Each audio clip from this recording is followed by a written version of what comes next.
សួស្តីបងប្អូនថ្ងៃនេះនាំបងប្អូនមកលេងនៅវាលស្រែយើងទៀតហើយបងប្អូនគឺយើងបាច់យូរហើយបងប្អូនឡើងទៅបានមកពេលទៅបានមកគឺថាបែកល្មមតែម្ដងណាបងប្អូនគឺមានគោខ្លះអោនមួយហើយបងប្អូន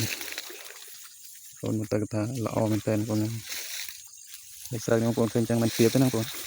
គឺលិចក្បាលទៀតបងប្អូនលិចក្បាលបាត់តែម្ដងហើយស្រូវខាងខ្ញុំនេះសិនជាអត់ដួលស្រួលចូលមែនតើបងប្អូនហើយខាងនេះនៅទំនាបយើងបានដាំចឹងបងប្អូនគឺយើងព្រោះយកតែម្ដងបងប្អូនហើយខ្លះបាយអត់ទាន់ផុតចឹងបងប្អូនគឺនៅប៉ុណ្្នឹងឯងហើយនៅទំនាបខ្ញុំកន្លែងនេះឆ្នាំទៅគឺថាទឹកហូរបុកមែនតើបងប្អូនទឹកហូរបុកដួលខ្លាំងតែឆ្នាំនេះអីបងប្អូនគឺនៅបានល្អនេះជាពូជរំដួលផងយើងណាបងប្អូនរំដួលថាគ្រាប់រៀងវែងជាងគេបងប្អូនចាប់ដល់បែកហើយបងប្អូនបែកស្រស់ហើយខ្ញុំព្រោះតែបងប្អូនប៉ុន្តែអត់សូវដុះយ៉ាងហើយមើលទៅឃើញគុំដូចយើងដាំចឹងឯងបងប្អូនតែបានចឹងក៏ល្អដែរបងប្អូនគេទៅញឹកពេកគឺអត់សូវបានគ្រាប់ទេស្រូវខាងខ្ញុំហ្នឹងបងប្អូនញឹកពេកគឺថាស្មោកយកតែម្ដងអត់សូវបានគ្រាប់ទេបើបានវើអញ្ចឹងគឺថាអស់ចាហើយបងប្អូនមើលទៅគួរទៅដឹងហើយគឺវែងមែនតើថ្ងៃនៅខាងចកាខ្ញុំឆ្ងាយពីផ្ទះបងប្អូនខ្ញុំធ្លាប់ថតឲ្យបងប្អូនមើលមុនថាចកានៅក្រៅផ្ទះពេលនេះចកានេះគឺនៅឆ្ងាយពីផ្ទះបងប្អូនគឺនៅខាងចកាចន្ទីផងយើងឡើងទៅលើនោះគឺចកាចន្ទីយើងហ្នឹងបងប្អូនចុះមកក្រោមនេះគឺស្រូវផងយើងតាមពិតស្រូវចកានេះដូចជាស្រូវស្រែដែរបងប្អូននេះសារតែចកាខ្ញុំមានទំនាបបងប្អូនទំនាបជាប់នឹងអូអញ្ចឹងណាបងប្អូនថ្ងៃក៏ដូចតែស្រែដែរទេបងប្អូនប៉ុន្តែកន្លែងណាខ្លះគឺយើងធ្វើការដាំបានណាបងប្អូនមានទូលខ្លះបងប្អូនមើលទៅអាបែកគុំល្អអស់ទាស់តម្រងហើយ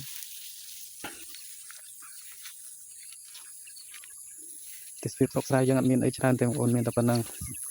ការដើរការនិយាយផងយើងក៏មានតែប៉ុណ្ណឹងដែរគឺវាអត់សូវមានអីប្លែកទេដោយសារតែយើងនៅតាមស្រែតាមចំការអញ្ចឹងណាបងប្អូន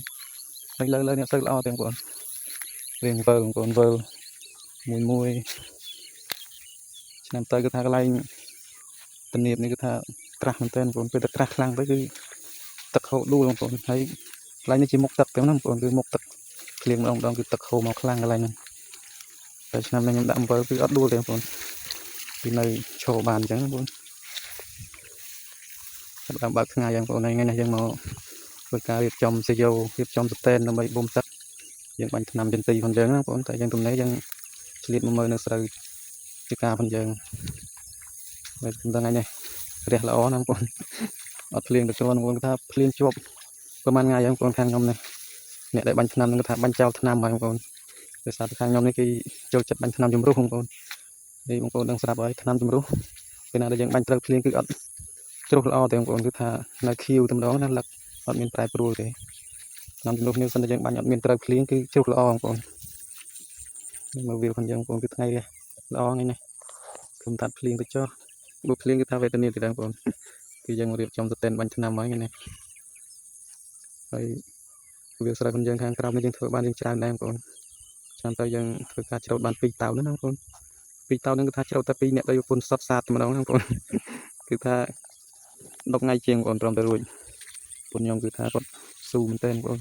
ស៊ូក្នុងការច្រូតគឺតោយើងក៏មានតែប៉ុណ្្នឹងដែរបងប្អូនជម្រាបលាបងប្អូនសុខសប្បាយ